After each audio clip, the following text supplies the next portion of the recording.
Кутлук күн, құрметті шебер әке, өнерлі ана, еңбекқор бала конкурсының қатысушылары мен тұрақты көрермендері. Бүгін осы конкурсқа қатысатын Ақмола облыс Ақкөл ауданы Ақбота бала бақшасының тәрбиеленушісі Закария Айзия. Мен шетелге болғандықтан онлайн түрге қатысамын.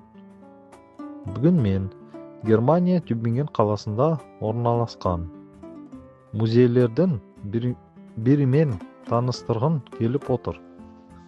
Бұл жерде 500 жыл бұрын сарай болған.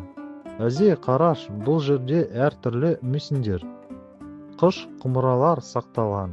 Ең ескі құмыра осындан 20 мың жыл бұрын жасалған. Бүгін біз осы конкурсқа саз балшықтан жасалатын құмыралар, ыдыстар туралы қызым Айзияға ақпарат беріп, және де оның жасалу жолдарымен танысатын боламыз.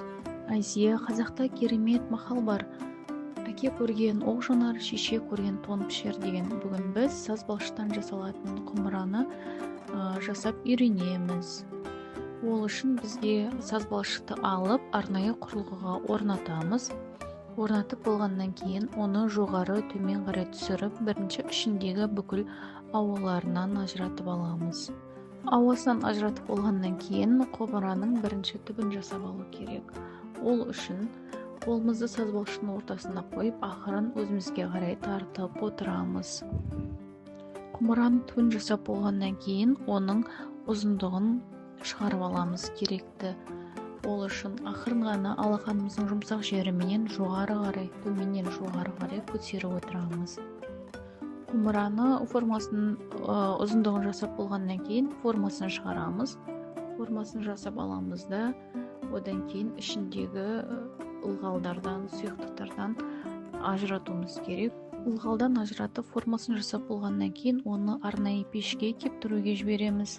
Біздің құмырамыз дайын болғанша Айзия осы жердегі саз балшықтан жасалған әртүрлі ыдыстарды, құмыраларды көріп тамашалады. Қолмен ұстап көріп, әртүрлі формалар, әртүрлі ыдыстар жасауға болатынымен танысты. Біздің құмырамыз кептіріліп дайын болды. Одан кейін оның сыртын әрлеуге кірісеміз. Саз балшықтан қосымша түрлі формалар жапсыруға болады. Құмыраның құлағын жасауға болады. Және де сыртына түрлі оюлар жасауға болады. Айзия құмыраны әрлеп болып, арнайы күлгін түспеден бояп шықты. Мінекей, біз қызымызбенен жасаған құмырамыз дайын.